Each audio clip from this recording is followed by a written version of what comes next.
Okay, we've got a worked example here on the normal distribution to do with the weight of the tin of beans. And then this one, then we've got an unknown mean and also an unknown standard deviation in different parts of the question.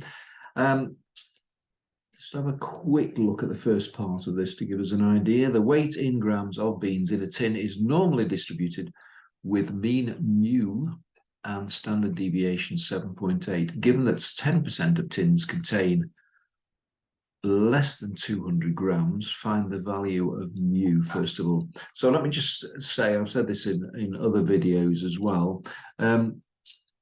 These problems that require solving for mu and sigma basically test our understanding of really what we're doing with the standard normal distribution, why it exists, and the mapping between that and any other normal distribution with some other non-zero mean and a standard deviation that's not one.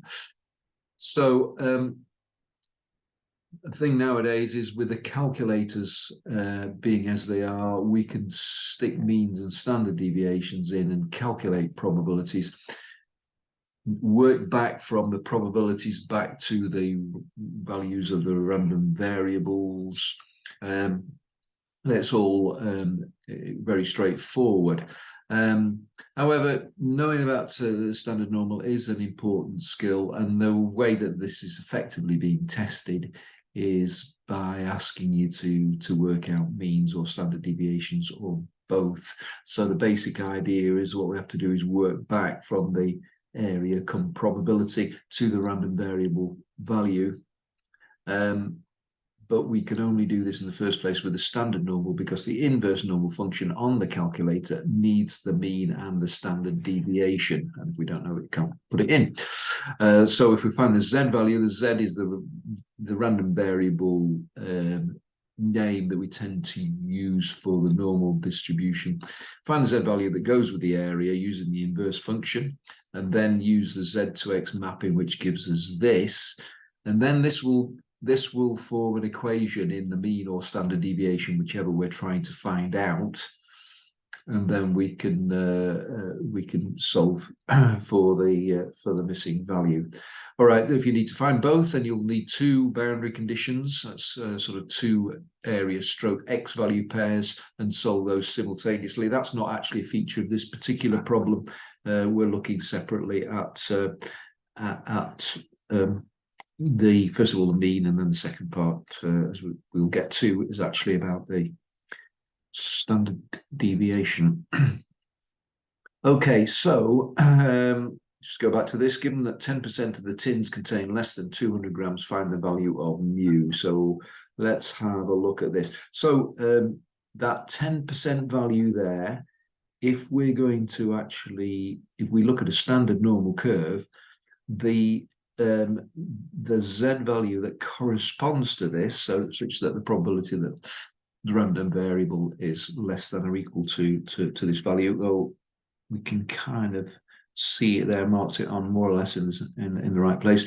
That would be minus 1.28. Now we can find that using the inverse normal function on our calculator, because we are entering a mean of 0 and a standard deviation of 1. So that will give us that that z value that corresponds to this tail here of 10%.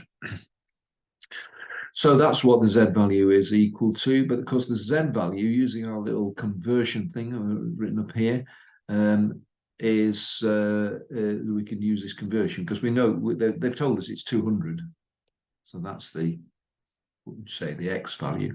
So x minus mu divided by sigma equals minus 1.28. And we do know sigma, it's 7.8. So that just gives us an equation in mu. And we can solve that, and that's going to give us a mu of 209.98. Okay. So, and you could check that back in using your calculator just to see that if you have a mean of 209.98 and a standard deviation of 7.8, then the value of 200 would be here, would actually define a tail of 10%.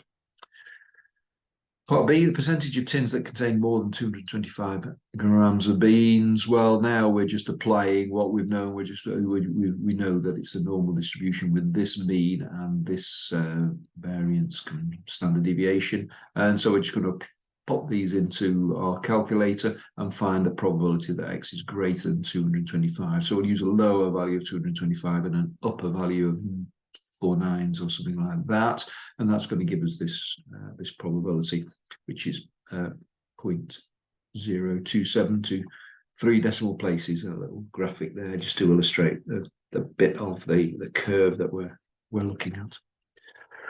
All right, so the machine settings are adjusted so that the weight in grams of beans in a tin is normally distributed with a mean of 205 and a standard deviation of sigma. So this time it's we know the mean but not the standard deviation. Given that 98% of tins contain between 200 grams and 210, find the value of sigma. Well, they've given us these values because these are sort of like kind of equal distance from the mean.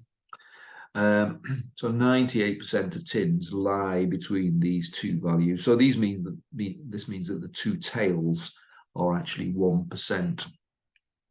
So 1% is below that. Now, if we work out the Z value corresponding to 1%, which is what this is saying, that Z value would be minus 2.33. So we've done that by getting our calculator out. We're using the inverse normal with a mean of 0 and a standard deviation of 1. We've got an area of 0.01. And that's going to give us this Z value. So on this scale here, what's come with the imported diagram is the Z value scale. It's very difficult to see, but that says 0 there. This says -2 here. So -2.33 would be about here. And we're doing same as before, really. So we've got our X value 200. X minus mu is 205 divided by sigma is equal to -2.33. That's our mapping, basically that's if we just work that through for sigma, then that's going to give us a sigma of 2.15. So that would be the standard deviation of this sort of revised normal distribution. Okay, so that is it. So hopefully that was useful. Thanks for listening, and I'll see you next time.